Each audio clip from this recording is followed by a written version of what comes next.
itaas ang kamay at pumalakpas ng mas malakas.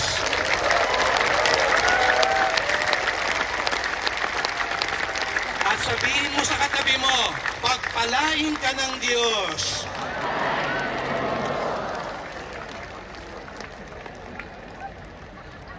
Pambansang dambana, pambansang pista, pambansang debosyon.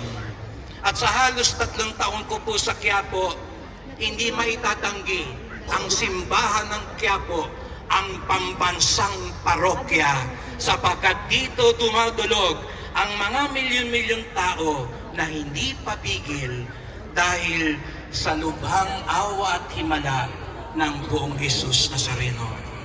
At ito ay nagaganap dahil sa pagmamahal, sa suporta, at kung meron mang nagtitimon sa atin, ito'y walang iba kung hindi ang ating pinakamamahal na ama at pastol sa simbahan sa Maynila. Kaya nga, sa ngalan po ng milyong-milyong mga deboto ng Poong Jesus Nazareno, maraming salamat po ang kanyang kabunyian, Jose Cardinal Advincula, Arsobispo ng Maynila.